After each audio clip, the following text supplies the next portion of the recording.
আমার বিয়ে হয়েছে ৫ বছর হয়েছে, কিন্তু আমার কোনো সন্তান হয়নি। আমার শাশুড়ি সবসময় আমায় অপবাদ দিয়ে কথা বলতো, কিন্তু আমায় কোনো ডাক্তারও দেখাতো না, বলতো আমার সমস্যা। তাই একটা পর্যায়ে আমার সংসার ভেঙে যাওয়ার মতো অবস্থা হলো। শাশুড়ি বলল, আমি আমার ছেলেকে আরও একটি বিয়ে করাবো।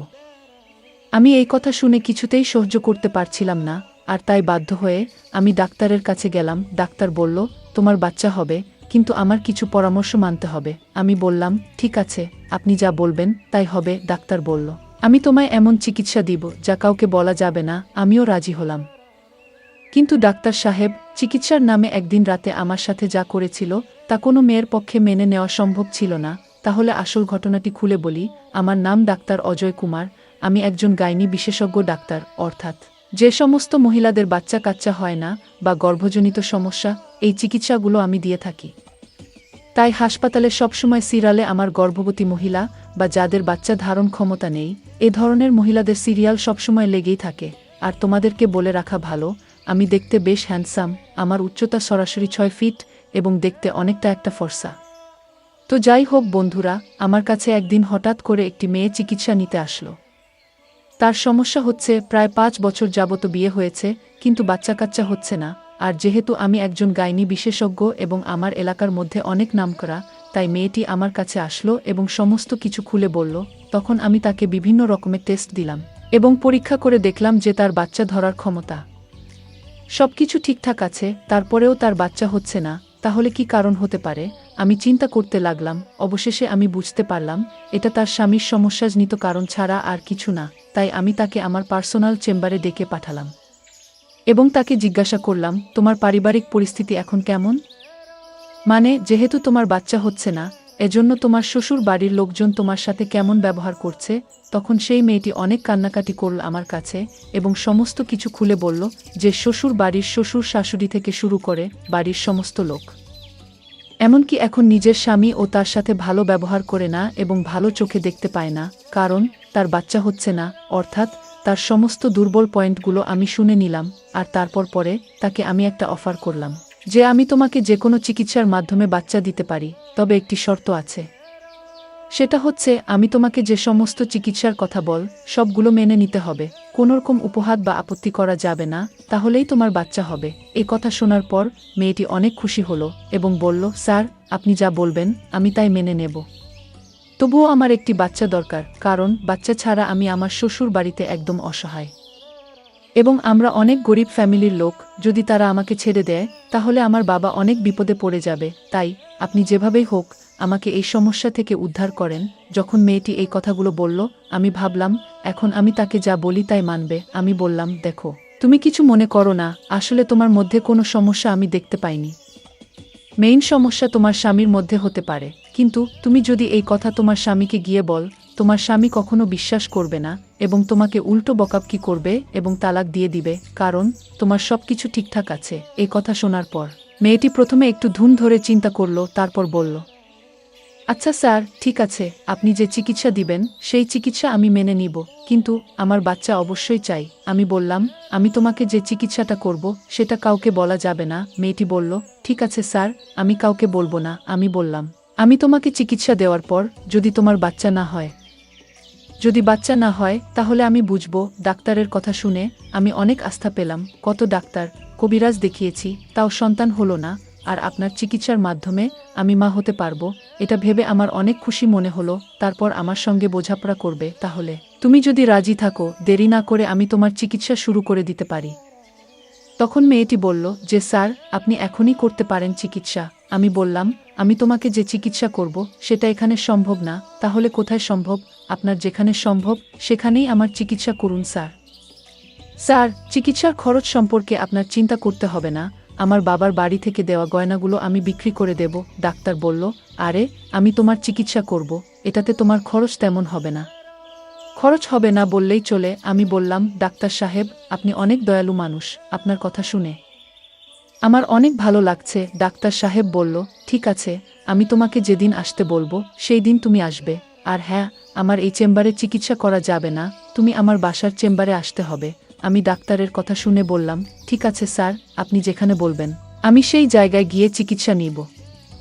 ডাক্তার আরও একটি কথা আমায় জানিয়ে দিলেন। তিনি বললেন যে যেদিন আমি চিকিৎসা নিব সেদিন যেন আমি একা আসি, আমার সঙ্গে অন্য কেউ আসতে পারবে না। আমি এই কথাটা শুনে কিছুটা আশ্চর্য হলাম। আমি তখন একটু চিন্তায় পড়ে গেলাম। মনে মনে ভাবলাম, চিন্তা করলে হবে না, আমার চিকিৎসার মাধ্যমে বাচ্চা চাই। আমি বললাম, স্যার আমি কোনোদিন আসব। ডাক্তার বলল, তোমার ফোন নাম্বারটি দিয়ে যাও, আমি তোমাকে যেদিন কল করব ঠিক সেই দিন তুমি বাসার চেম্বারে চলে আসবে। ডাক্তার বলল, আমার একটি কার্ড নিয়ে যাও, এই কার্ডে আমার বাসার ঠিকানা দেওয়া আছে, আমি যেদিন তোমায় ফোন করব ঠিক সেই দিন চলে আসবে। আমি বললাম, ঠিক আছে স্যার। আমি বাড়িতে ফিরে আসলাম। এসে দেখি আমার স্বামী ঘরে মন খারাপ করে শুয়ে আছে। আমার স্বামী আমায় জিজ্ঞেস করল, কোথায় গিয়েছিলে তুমি? আমি বললাম, আমি একটু বাপের বাড়ি গেছিলাম, আব্বার শরীরটা তেমন ভালো ছিল না। তাই আমার স্বামী বলল, আমার কাছ থেকে অনুমতি নেওয়ার প্রয়োজন ছিল না। আমি তাকে বললাম, দেখো আমি তোমার নাম্বারে ফোন দিয়েছিলাম, তখন তোমার ফোন বন্ধ ছিল, আর তাছাড়া তুমি বাড়িতে ছিলে না, আর তাই বাবার অসুস্থতার কথা চিন্তা করে চলে গেছিলাম। আমার স্বামী বলল, আমি মানছি আমি বাড়িতে ছিলাম না, আমার মা তো ছিল, মায়ের কাছে বলে যেতে পারতে। আমি তখন বললাম, মা তো শুধু আমায় বকা করে, আমাকে দেখতে পারে না, সবসময় কুটা দিয়ে কথা বলে, আমি নাকি এ বাড়িতে পোড়া কপাল নিয়ে এসেছি, আমার সন্তান হয় না, এটা কি আমার দোষ? আল্লাহ যদি না দেন তাহলে আমাদের কোনো হাত আছে? আপনার মায়ের কথা আমার আর সহন হয় না।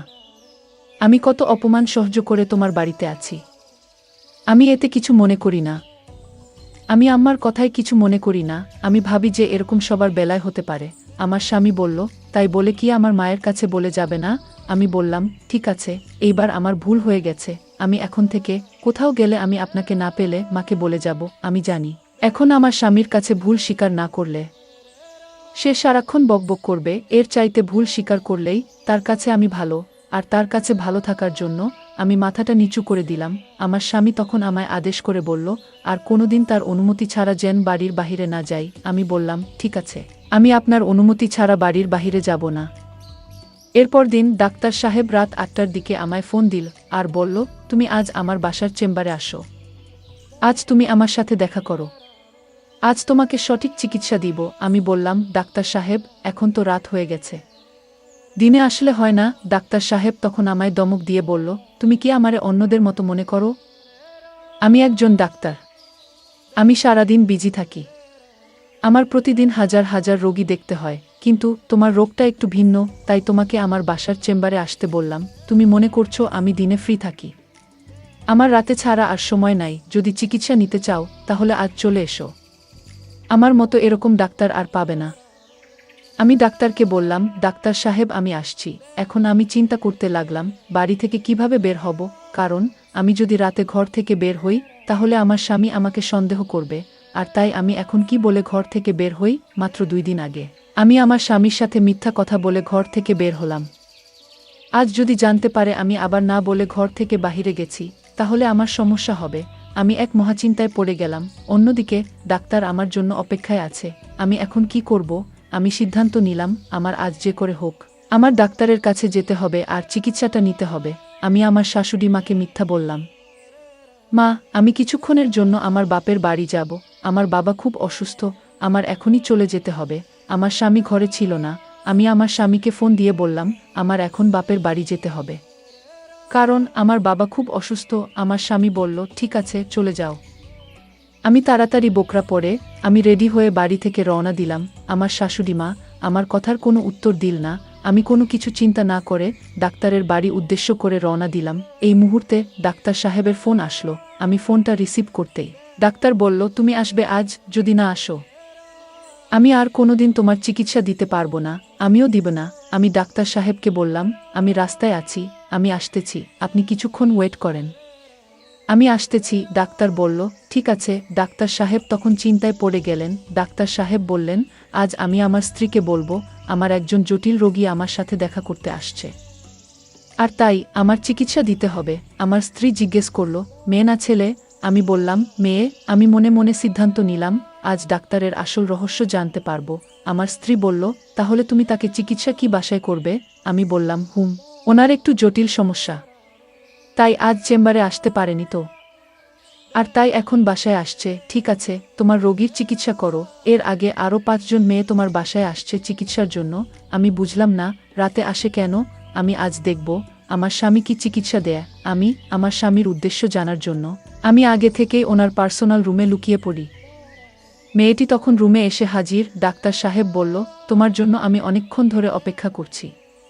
ডাক্তার বলল, আজ তোমার সারা রাত এখানে থাকতে হবে, কারণ এই চিকিৎসা করতে প্রায় 7 থেকে 8 ঘন্টা সময় লাগে। আমি ডাক্তার সাহেবকে বললাম, কোনো সমস্যা নাই, আমি বাড়ি থেকে বলে এসেছি। ডাক্তার বলল, তাহলে তো কোনো সমস্যা নাই। আচ্ছা, আজ যে চিকিৎসাটা আমি তোমায় দিব, তুমি কিন্তু কাউকে বলতে পারবা না। ঠিক আছে ডাক্তার সাহেব, আমি কাউকে বলবো না, আপনি আমার চিকিৎসা শুরু করতে পারেন। ডাক্তার বলল, ঠিক আছে, তুমি বেডে শুয়ে পড়ো, কোনো নড়াচড়া করবে না। আমি বললাম, ঠিক আছে ডাক্তার, আমি বেডে শুয়ে পড়ছি। তখন আমি লক্ষ্য করলাম ডাক্তার সাহেব লাইট বন্ধ করে দিল। আমি বললাম, ডাক্তার সাহেব, লাইট বন্ধ করলেন কেন? ডাক্তার সাহেব বলল, আমি তোমায় এখন যে চিকিৎসা দিব সেটা অন্ধকারে দিতে হয়। আমি বললাম, না ডাক্তার সাহেব, আমার খুব ভয় করছে, আমার সাথে কেউ আসেনি, আমি একা আপনার রুমে, আমার খুব ভয় করছে। ডাক্তার বলল, ভয়ের কিছু নাই, চিকিৎসা নিতে হলে ভয় করলে চলবে না। ডাক্তার সাহেব যখন আমার বেডে আসলো, ঠিক তখনই লাইটটা জ্বলে উঠল। ডাক্তার সাহেব চমকে উঠল, লাইট কিভাবে জ্বলে উঠল? বাড়িতে কি ভূত এসেছে নাকি? আমার প্ল্যানটাই নষ্ট করে দিল। তখন আমার স্ত্রী বলল, হ্যাঁ, বাড়িতে ভূত এসেছে, এই যে দেখতে পাচ্ছ, আমিই তো ভূত। আমি বললাম, আশ্চর্য, তুমি না আমার রুমে ঘুমিয়েছিলে, তুমি এখানে কি করে আসলে? আমি বললাম, তোমার আসল চিকিৎসাটা দেখার জন্য আমি আগে থেকেই ঘরে লুকিয়েছিলাম, এই বুঝি তোমার চিকিৎসা। আমার স্ত্রীকে বললাম, তুমি যা ভাবছ আমি ঠিক তেমনটা নই, মেয়েদেরকে মিথ্যা কথা বলে তুমি এইভাবে চিকিৎসার নামে এসব করো। আমি ডাক্তার সাহেবের স্ত্রীর কথা শুনে চমকে উঠি। হায় আল্লাহ, আমি আজ বেঁচে গেলাম। আমি ডাক্তার সাহেবের উদ্দেশ্য বুঝতে পারিনি। তার বাহিরের চেহারাটা অনেক সুন্দর, কিন্তু ভিতরের দৃশ্যটা যে এত নোংরা আমি জানতাম না। আজ হয়তো আমি ডাক্তার সাহেবের স্ত্রীর জন্য বেঁচে গেলাম। ডাক্তার সাহেবের স্ত্রী আমাকে বলল, এই মেয়ে, তোমার বাড়ি কই? আর তোমার মা, বাবা, স্বামী কেহ নাই? তোমার মাথায় কি সমস্যা আছে নাকি? এই এত রাতে কেউ একা একা চিকিৎসা নিতে বের হয়? আমি তখন কেঁদে বললাম, দেখুন, আমার স্বামী আমারে কোনোদিন ডাক্তার দেখায় না, সে নিজেও ডাক্তার দেখায় না। ডাক্তার সাহেবের স্ত্রী বলল, আচ্ছা, আমার স্বামী তোমার রিপোর্ট দেখেছে? আমি বললাম, হে, আমার কোনো সমস্যা নেই, রিপোর্ট ভালো, তোমার সমস্যা নাই। তাহলে তুমি চিকিৎসা নিতে আসলে কেন? চিকিৎসা নিবে তোমার স্বামী, আমি তোমার স্বামীর জন্য কিছু ওষুধ দিয়ে দিচ্ছি, এগুলো নিয়ম করে খাওয়ালে ইনশাল্লাহ ঠিক হয়ে যাবে। বন্ধুরা, আজকের গল্পটি এখানেই শেষ করলাম। ভালো লাগলে চ্যানেলটি সাবস্ক্রাইব করে পাশে থাকবেন। ধন্যবাদ।